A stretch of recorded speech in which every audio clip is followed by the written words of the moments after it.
Pemirsa, Jalan Kesatriaan 10, Berlin Matraman, Jakarta Timur retak sepanjang 100 meter. BMKG memastikan retakan jalan bukan karena patahan aktif. Meski begitu, BMKG tengah memeriksa data gempa Jakarta yang pernah menyebabkan kerusakan parah pada tahun 1800-an.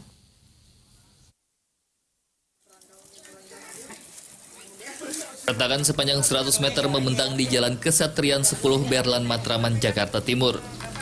Jalan retak ini sebelumnya hanya 10 meter, namun terus memanjang hingga seperti saat ini. Jalan yang menghubungkan kawasan Berlin dan Matraman ini ditutup lantaran kondisinya sangat membahayakan. Menurut Lurah Kebon Manggis Mesra Rianita, jalan retak diduga akibat banjir yang sempat merendam kawasan ini. Sementara penutupan jalan akan dilakukan hingga perbaikan jalan dilakukan. Langkah konkretnya nanti kita serahkan kepada BBWS ya, yang diungkapkan oleh Bapak Baskoro kepada saya bahwa ada penanganan darurat. Ya, penanganan darurat nanti kerjasamanya dengan Sudin Tata Air. Dan untuk selanjutnya beliau juga ada. Sementara itu, Badan Meteorologi, Klimatologi, dan Geofisika BMKG memastikan jalan retak di Matraman, Jakarta Timur bukan disebabkan adanya patahan aktif. Kepala Pusat Seismologi Teknik Geofisika Potensial dan Tanda Waktu BMKG Jaya Murjaya mengatakan patahan aktif berada di bawah tanah yang dalamnya mencapai puluhan kilometer. Namun BMKG saat ini tengah mengecek data gempa sejak 1800-an untuk memastikan tidak ada patahan aktif di bawah tanah Jakarta yang dapat menimbulkan gempa. Tidak ada kaitannya dengan patahan yang isu patahan aktif di Jakarta. Ya, jadi tidak ada lah.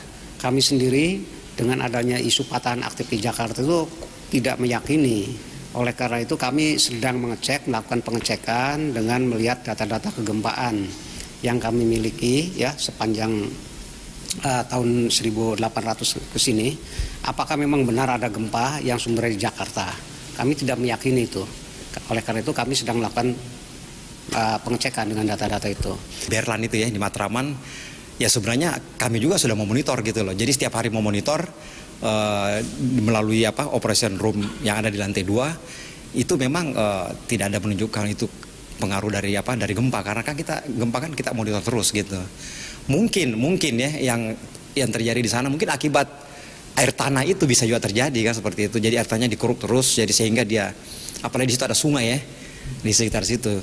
Tapi BMKG terkait dengan gempa kebijakannya itu memang 24 jam 7 hari kita lakukan dan malah kita fokus sekarang ini pengkajian dan penelitian gempa di Jakarta gitu. Sebelumnya, Wakil Gubernur DKI Jakarta Sandiaga Uno menyebut telah mengadakan pertemuan dengan BMKG Jaya untuk mengklarifikasi soal isu gempa megatrust atau gempa raksasa berkekuatan mencapai 9,0 skala Richter yang dapat terjadi di Jakarta. Namun BMKG Jaya memastikan potensi terjadinya gempa megatrust zona subduksi atau tumbukan lempeng tidak berada di Jakarta, tetapi berasal dari selatan Jawa Barat. Gempa terakhir terjadi di Jakarta 23 Januari lalu. Itu pun pusat gempa bukan berada di Jakarta tetapi di Lebak, Banten dengan magnitud 6,4 skala Richter. Getaran gempa saat itu memang cukup terasa hingga ke Jakarta. Tim Liputan, JAK TV.